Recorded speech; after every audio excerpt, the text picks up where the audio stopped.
Welcome to the Everyone Has a Story podcast. Today, we're going to talk about passion. So really, what does passion mean? And I mean, there's very, very many different definitions of passion, but we're going to talk about really passion within the family, how we are grown up, how we are brought up, how we live our lives today, fully. And so, as we all know, I grew up with a dad that was, when I was born, he was 53 years old. A lot of my friends and family thought that he was my grandpa. And with that, he had 12 or 15 friends of his that were his age or older. So literally, I grew up with a lot of grandpa figures. And these grandpa figures, they adopted me, not in the sense where I'm now they're part of their family, but they adopted me, they took me under their wing, and they wanted to make sure that I really had what they thought was good guidance growing up. And essentially, 60 some years later, it was the best advice anybody could have ever got. But, what they taught me, though, was really to be myself, to be present, to accept, the situations that go on, look at the good things, always be curious, but really be present. Because the more you're present, the more you're engaging, passion is going to have that seed always growing within you. And I love these guys, But then growing up, I was introduced to a family, probably through my sister, but through this family that I got introduced to, they had a mom and dad that were full of passion, but they had 5 children that had equal passion, if not more. And I was always amazed by this family because we've all met families and, they all have, passion, like they're all like a Denver Bronco fan or a Seattle Seahawks fan, but really they never had their own individual identity and really what they were passionate about. But this family did, every single one of them. And I was always admired, and as I get older, I even admire this family more because to this day, and they're all older than me, they still have that passion driven within them. And now as I talk to them in these later years, it's even driven down to their children. And so I just love this. So today I'm really, really happy to have Mary Cooper with me. Mary, thank you for joining me. You're welcome. She was part of this family that, like I said, I was introduced to probably through my sister. I probably half the time growing up, I didn't know which one was my sister. I thought Mary and my other sister, Mary, were always my sisters because I saw so much of Mary and her family. But anyway, I can't thank you enough for joining me. So Mary is a real estate broker. She's a home stager and she's an interior designer. And, just thinking real estate and staging homes and being an interior designer, I mean, you can almost feel the passion already starting to churn right there because it takes creativity, which comes from passion. And so I just can't thank you enough for joining me. So please tell us a little bit more about who you are, Mary, and we'll get started with the podcast. Well, I'm a person that has lived a longer life. But I realized that I had been someone that from a very early age loved interior design. Every time my parents would leave the house on a date on a Saturday night, they'd come back and the furniture would be rearranged, maybe their bedroom or their living room. So that was nurtured inside of me with my family, and it grew into something where I was in a corporate job and for very many years, 25 years, but because of that passion that I had and that nurturing I had at a very early age, I took a leap of faith and started a brand new career, even though I was making 6 figures as an executive vice president of a publishing company. So. Oh, well, I can't thank you enough, and I can't thank you for being part of one of the most unique families that I've ever encountered and I'm still in contact with. So thank you for that. So, Mary, we're talking passion. To get everybody on the same page, what is your definition of passion? Passion is something that's inside of you that you may not know, but I think if you really think back of ways, it's that creativity that I think everyone has. And it's going to come out, even if you're in a different job or something that you're doing day to day, you'll bring it out in that job. And I believe that if you step back and really see your journey and what you've done, you will see that passion, and that passion is where you really find fulfillment and true happiness. And you mentioned creativity because, a lot of people think that only passion comes with creativity, and creativity only comes with being an artist. Yes.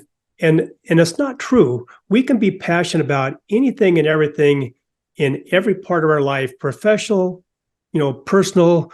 I'm a big Denver Bronco fan. I've probably been kicked out of the state of Washington by my friends more than 100 times because I've been such a big, Denver Bronco fan, and I'm not really a Seahawk fan.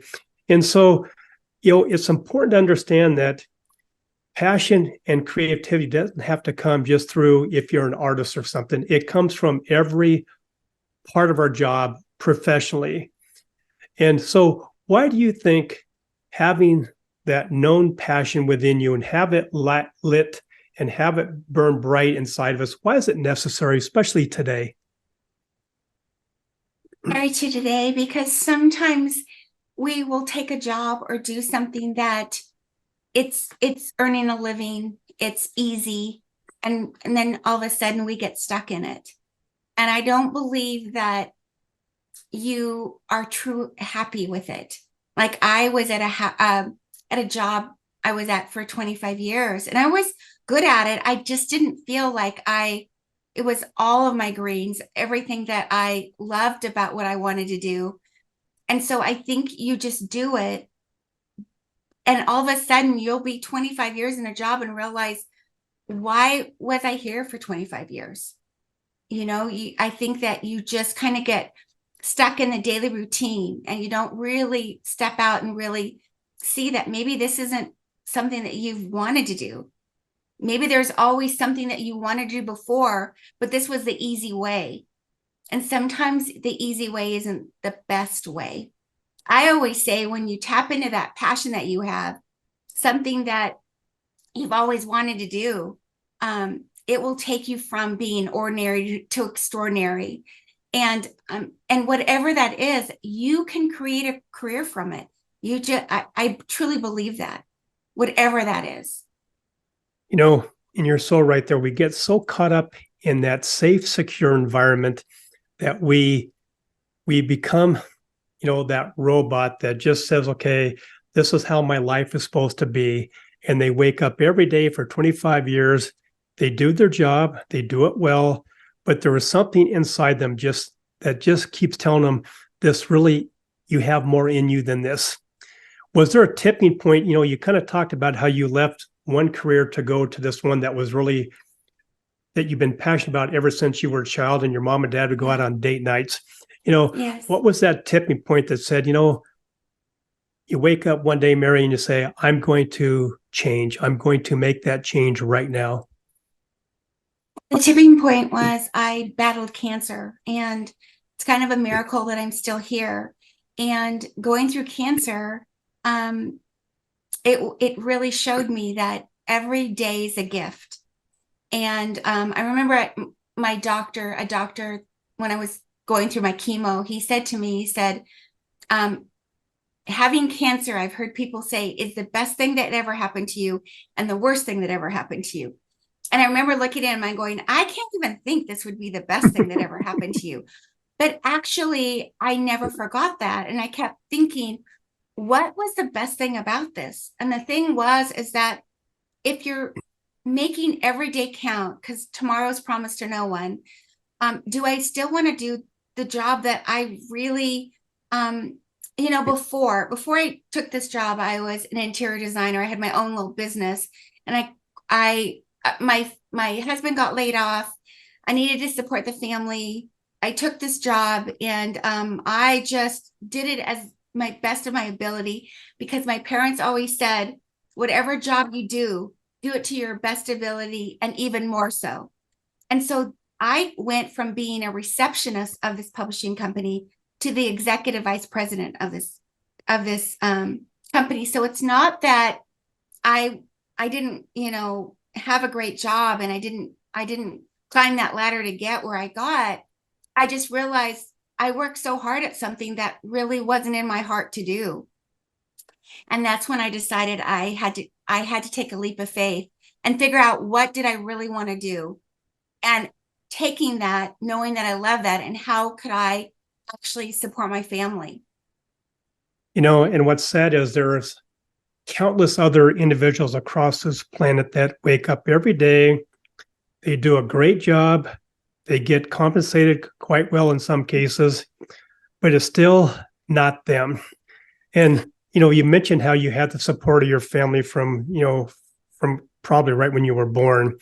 And like I said earlier, you have a very unique family, not just a couple people that share, passion and really live by their passion, but the entire family.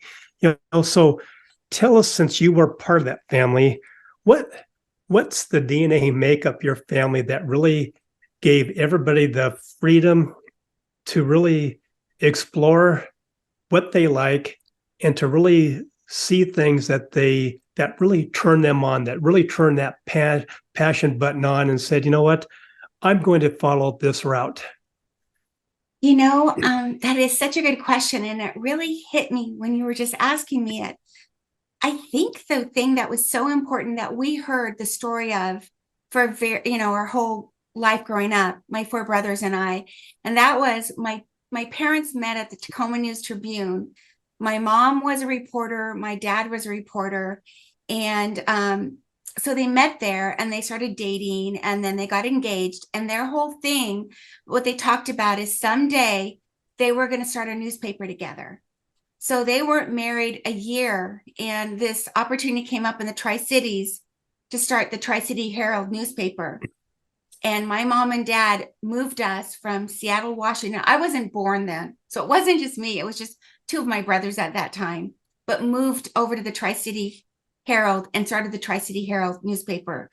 And to watch that grow, and just to hear that story, that was their dream.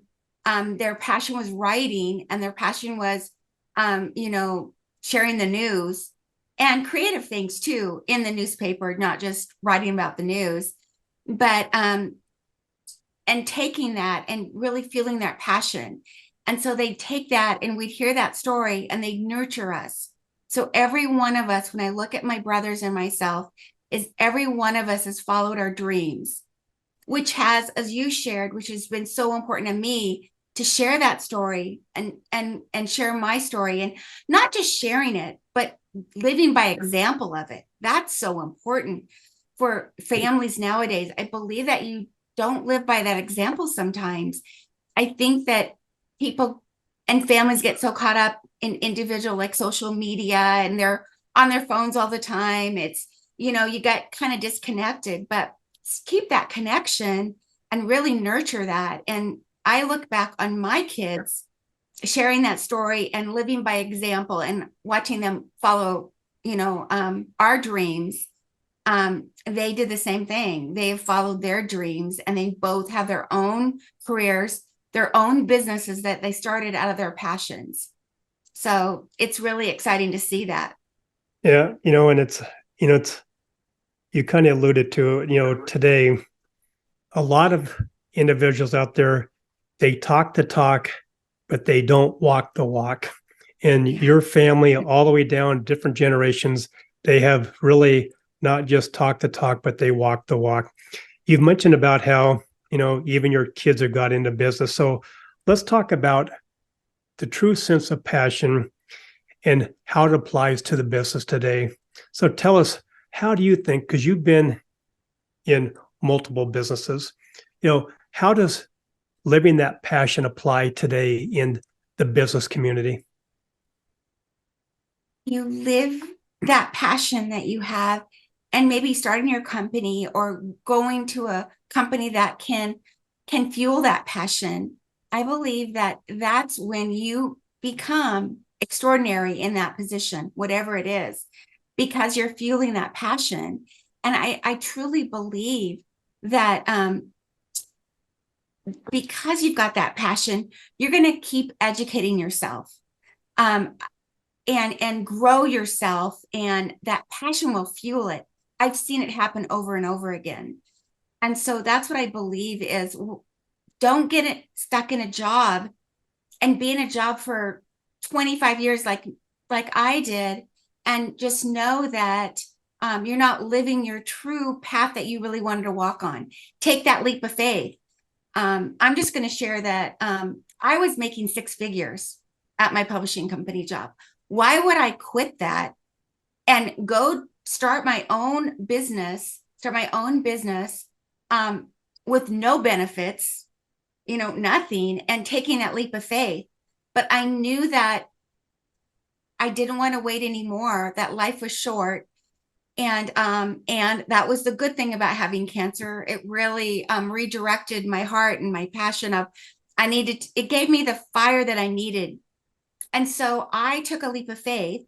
I loved what I did is I had staged for my son's company on the side, just on the weekends, my hobby, staging furniture for his tour homes. I dabbled in interior design, but I loved real estate, and I thought I could take all those three things and go out and take this leap of faith. And I remember going to this one, it was a class, and they were saying, write down 100 times, how much do you think you'll make next year? And I thought, oh my gosh, not very much, not like what I made at my job before I quit. And they said, well, take that you have that figure and triple that figure. So it's like, oh, okay. So I wrote it down 100 times what I'd be making, not even thinking about it. I stuck it in this, like a purse or something, my wallet, and I forgot about it for actually over a year. But the funny thing is, when I pulled that out, I was making what I'd written down in a year. And I thought back and I go, how did I do that? It's because what I did is I took the three things, staging, interior design, and real estate, put them together, figured out a path where I could keep my authenticity of who I am and really build on it. And I studied. It's not like I thought, okay, I'll make it happen. I studied, okay, how can I grow this? What are ways I can do this? And education's important, but I cannot believe how much I grew. And it was all about, I learned about branding myself. And, I'm not a high powered salesperson, but I could send cards to people and reach out, and, what's unique to me might not work for someone else.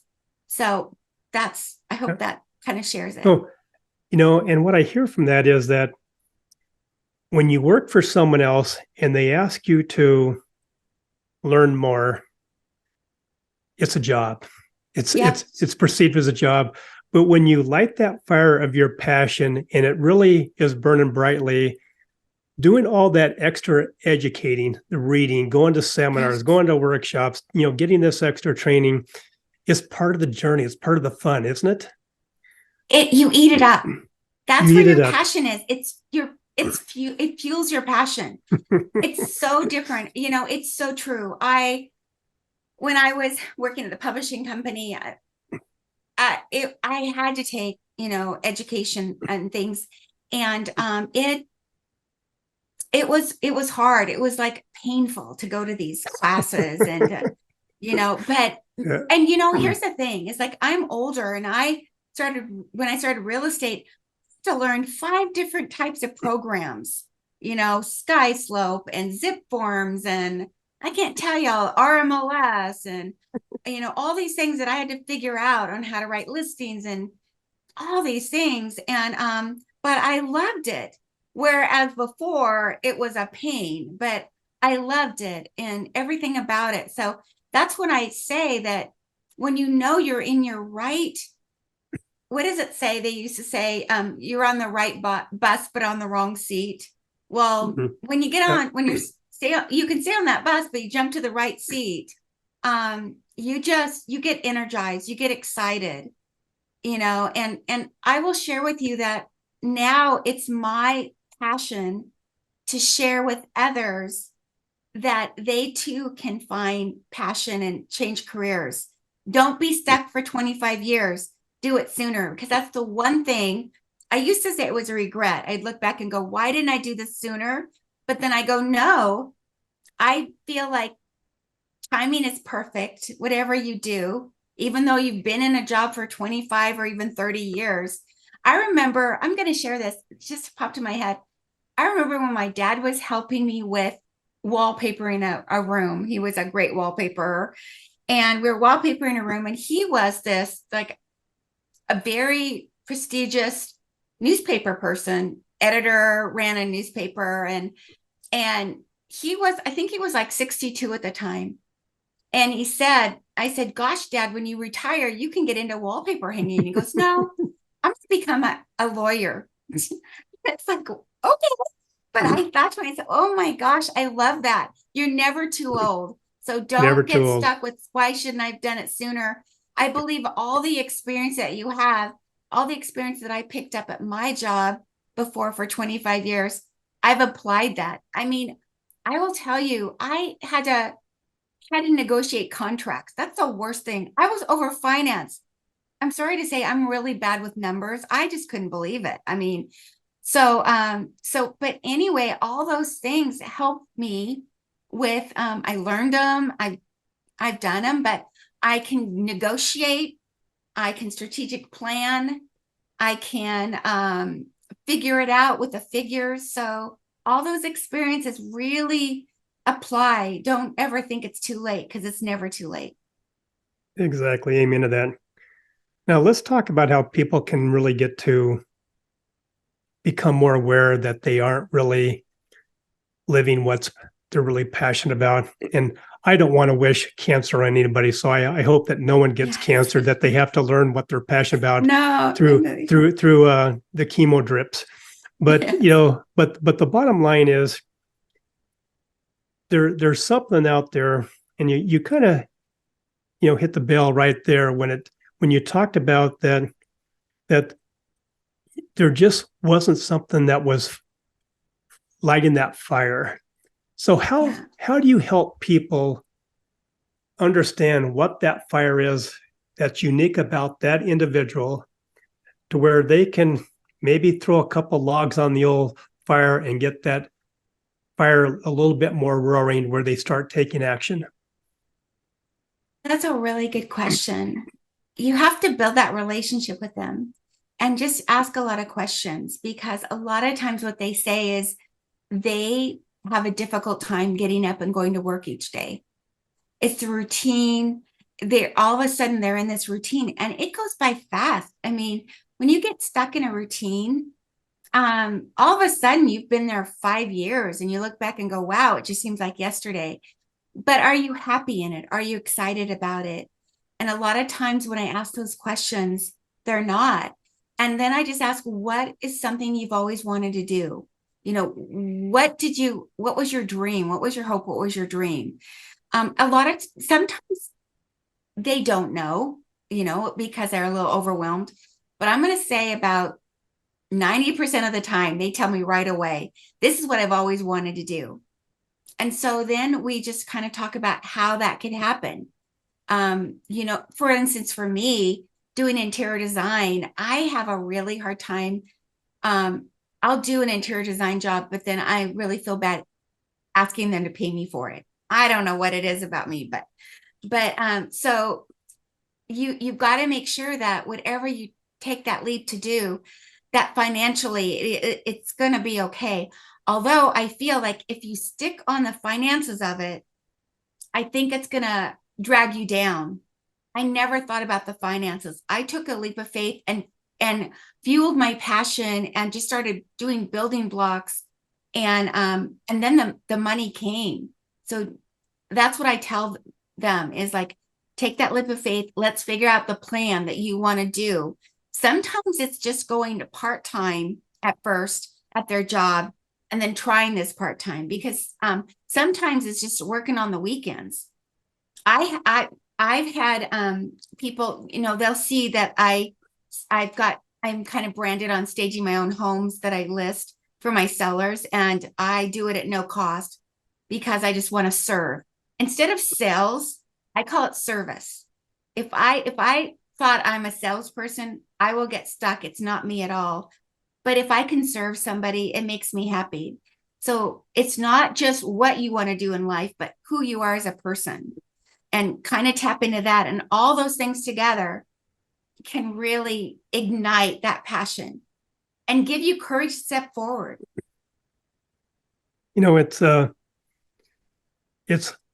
I don't want to be over dramatic here, but following your passion can be life changing. It can be life altering. And you've said the magic word that we all strive for: happy, and happiness. And a lot of us wake up every day with a phony sense of being happy or secure. We feel safe and secure because we've got a job that we can go to. We're paying our bills. We can spend a little bit of money here and there, and that becomes our new happiness. But you've resonated into a new level of happiness. And what does that feel like? So exciting. When I was going through cancer, I'd every morning, bald head looking at the mirror, the first thing I'd say is, life is short, live happy. So when I started on taking this leap of faith and going into real estate and interior design and staging, I think it is a ministry. This is a ministry to help people. And so I named it Home Happiness. And I put, life is short, live happy. And so when you do that, when you tap into that happiness, it is so fulfilling. It makes you excited to get up in the morning, not just excited to get up in the morning to go, okay, I've got to do this and this and this. You've got your to-do list, but like, what do I get to do today? It's such an life-altering excitement. It's a great journey to be on. When you're on the right path, it's a great journey. And there's a famous saying out there that says, misery loves company. But have you ever noticed that when you're around people and you're happy, that it gets contagious? People are happy. And what would the world be like if you woke up every day knowing that I'm going to work? It might not be my dream job right now, but it's my stepping stone to my dream job. I'm choosing to be happy. And I exude that with all the coworkers, and they're all happy as opposed to all cranky and miserable. I mean, how much fun would that be to wake up and know that cup of coffee and that breakfast, and I get to rush to work because I'm going to be around people who share the same excitement and maybe not the same passion, because we all are unique to ourselves, but just to have that sense of being happy and fulfilled, right? Oh, absolutely. You nailed it. So true. Absolutely. Right on. Yeah. Well, Mary, I can't thank you enough for being my guest speaker today. I've been looking forward to this for the last couple of months after we got reconnected. And I just can't thank you enough. I can't thank your family enough. I can't thank your mom and dad enough for just taking me in and showing me part of the way, part of my wisdom that I've had today. So I can't thank you enough. So before I let you go, leave us with one more little bit of Mary Cooper inspiration. Well, gosh, I think I would say, really step out, take a leap of faith. When you have that passion, it's going to make you an amazing journey, and you're going to be successful at it. Don't look at trying to be successful. It's just going to happen. Good closing thoughts. If anybody wants to reach out to you just to connect or to, learn more from you, how can they get in touch with you? They can email me at Mary and the @ DC Fine Homes, HOMES.com. Perfect. Well, I can't thank you again for being my guest, and I hope we can do others together as well. Honored to be here. So thank you so much for having me. My podcast wouldn't be the same if it wasn't for my sponsors and my great supporters. So let me take this opportunity to thank each and every one of them. First of all, I want to thank Rebecca at Custom Bookkeeping and Accounting, delivering trustworthy bookkeeping services since 2003. Dave and Dara at Virtues Matter, making this world a much happier place to be with their Virtues Card apps, coaching and workshops. Stephen at Buller Accounting, giving business owners depth and insight to their numbers. Eric and his team at Ivy Cat Web Design, the real superheroes of web development and design. Jennifer and Jean at the Seavers Real Estate Team, serving Pierce and Kitsap counties with their home buying and selling needs. Maury at the Maury Method, the world's only brainwave entrainment engineer, helping everyone have more clarity, less stress, and overall better brain health. Priya at Pivot My Profit, helping individuals and businesses have better control of their finances and more money at the end of their day. Melissa at the Soul Vibe Energy High, the queen of the aha moments, helping individuals find those holes in their cups, repair the hole, and gain back their positive energy. And finally, Rick at West Sound Recording. You talk, they do all the rest. Thank you, Rick, for all your efforts with the production and editing of my podcast.